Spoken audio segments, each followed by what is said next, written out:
हैं भारत में हरित क्रांति का प्रारंभ किस वर्ष से माना जाता है।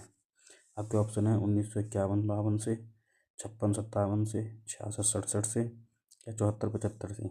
तो भारत में हरित क्रांति का प्रारंभ जो माना जाता है 1966-67 ईस्वी से माना जाता है। भारत में हरित क्रांति के जनक किसे कहा जाता है। आपके ऑप्शन है नॉर्मन बोरलॉग को, एम.एस. स्वामीनाथन, वर्गीज कुरियन या सी सुब्रमण्यम को। तो भारत में जो है हरित क्रांति का जनक माना जाता है एम.एस. स्वामीनाथन को। हरित क्रांति का सर्वाधिक प्रभाव किस फसल पर पड़ा था। आपके ऑप्शन है चावल, मक्का, गेहूं, ज्वार। तो हरित क्रांति का सर्वाधिक प्रभाव जो पड़ा था वो पड़ा था गेहूं की फसल पर। हरित क्रांति का सर्वाधिक लाभ किस राज्य को मिला था। आपके ऑप्शन बिहार, पंजाब, पश्चिम बंगाल या उड़ीसा। तो हरित क्रांति का सर्वाधिक लाभ मिला था पंजाब राज्य को। हरित क्रांति का मुख्य आधार क्या था। आपके ऑप्शन है जैविक खाद, पारंपरिक बीज, उच्च उपज वाले बीज या वर्षा। तो हरित क्रांति का जो मुख्य आधार था वो था उच्च उपज वाले बीज पैदा करना। श्वेत क्रांति का संबंध किससे है। मांस उत्पादन से, दुग्ध उत्पादन से, अंडा उत्पादन से या ऊन उत्पादन से। तो श्वेत क्रांति का संबंध है दूध उत्पादन से। श्वेत क्रांति को किस नाम से जाना जाता है। आपके ऑप्शन है operation green, operation blue, operation flood या ऑपरेशन गोल्ड। तो श्वेत क्रांति को ऑपरेशन फ्लड के नाम से जाना जाता है। श्वेत क्रांति के जनक कौन है। Norman Borlaug, MS. Swaminathan, Verghese Kurien या अमर्त्य सेन। श्वेत क्रांति के जनक हैं वर्गीज कुरियन। ऑपरेशन फ्लड किस संस्था द्वारा चलाया गया है। ICAR द्वारा, NDDB द्वारा, नाबार्ड द्वारा या FCI द्वारा। तो ऑपरेशन फ्लड का जो संस्था जो थी जो NDDB के द्वारा चलाई गई थी ऑपरेशन फ्लड। नीली क्रांति का संबंध किससे है। जल संरक्षण से, मत्स्य उत्पादन से, सिंचाई से या जल परिवहन से। तो नीली क्रांति का संबंध है मत्स्य उत्पादन से यानी कि मछली उत्पादन से। नीली क्रांति का उद्देश्य क्या था। जल बचाना, मछली निर्यात घटाना, मत्स्य उत्पादन बढ़ाना, बांध निर्माण। तो नीली क्रांति का मुख्य उद्देश्य जो था वो था मछली निर्यात घटाना। पीली क्रांति का संबंध किससे है। दलहन से, तिलहन से, फल से या सब्जी से। तो पीली क्रांति का संबंध है तिलहन उत्पादन से। पीली क्रांति का मुख्य उद्देश्य क्या था। तो पीली क्रांति का मुख्य उद्देश्य था खाद्य तेल में आयात घटाना। सुनहरी क्रांति किस क्षेत्र से संबंधित है। खाद्यान्न से, बागवानी से, डेयरी से या मत्स्य से। तो सुनहरी क्रांति का संबंध है बागवानी से।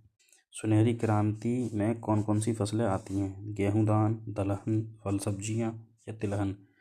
तो सुनहरी क्रांति में फल एवं सब्जियां आती हैं। रजत क्रांति का संबंध किससे है। दूध, अंडा उत्पादन, ऊन उत्पादन या मछली उत्पादन। तो रजत क्रांति का संबंध है अंडा उत्पादन से। गुलाबी क्रांति का संबंध किससे है। प्याज उत्पादन से, सेब से, झींगा एवं मांस से या टमाटर से। तो गुलाबी क्रांति का संबंध है झींगा एवं मांस के उत्पादन को बढ़ावा देने से। लाल क्रांति का संबंध किससे है। टमाटर एवं मांस, गेहूं, दूध या मछली। तो लाल क्रांति का संबंध है टमाटर एवं मांस के उत्पादन से। भूरी क्रांति का संबंध किससे है।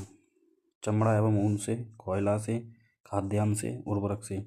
तो भूरी क्रांति का संबंध है चमड़ा एवं ऊन उत्पादन से। ग्रे क्रांति का संबंध किससे है। उर्वरक उत्पादन से, कपास, पशुपालन या बागवानी। तो ग्रे क्रांति का संबंध है उर्वरक उत्पादन से। काली क्रांति का संबंध किससे है। कोयला से, पेट्रोलियम से, काली मिर्च से, कपास से। तो काली क्रांति का संबंध है पेट्रोलियम उत्पादन से। रेशमी क्रांति का संबंध किससे है। कपास, ऊन, रेशम या जूट। तो रेशमी क्रांति का रेशम उत्पादन से ही है। इंद्रधनुषी क्रांति का अर्थ क्या है। आपके ऑप्शन है एक फसल का विकास, एक राज्य का विकास, कृषि का समग्र विकास, केवल बागवानी। तो इंद्रधनुषी क्रांति का है कृषि का समग्र विकास। गोल्डन फाइबर किसे कहा जाता है। आपके ऑप्शन कपास, जूट, रेशम या ऊन।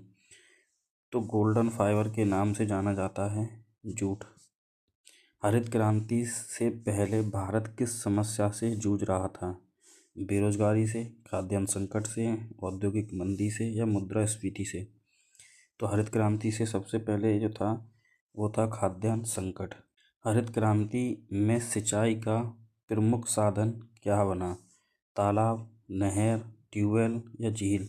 तो हरित क्रांति में सिंचाई का प्रमुख साधन ट्यूबवेल बना। श्वेत क्रांति से ग्रामीण क्षेत्र में क्या बढ़ा था? श्वेत क्रांति से ग्रामीण क्षेत्र में क्या बढ़ा? पलायन, आय, कर या बेरोजगारी? तो ये बढ़ा था श्वेत क्रांति से आय की बढ़ोतरी हुई थी। नीली क्रांति से किसे सबसे अधिक लाभ हुआ था? किसान को, मछुआरों को, उद्योग को या व्यापारी को? तो नीली क्रांति किससे उत्पादन संबंधित है? तो मछली उत्पादन से। तो ये मछुआरों को सबसे ज़्यादा लाभ हुआ था। कृषि क्रांतियों का सबसे बड़ा परिणाम क्या रहा? औद्योगिकरण, खाद्य सुरक्षा, निर्यात वृद्धि, जनसंख्या वृद्धि? तो कृषि क्रांतियों का सबसे बड़ा परिणाम था खाद्य की सुरक्षा। भारत में कृषि क्रांतियाँ मुख्य रूप से किस क्षेत्र के विकास से जुड़ी हैं? शहरी, ग्रामीण, औद्योगिक या सेवा? तो भारत में कृषि क्रांति जो है वो ग्रामीण क्षेत्र से जुड़ी हुई।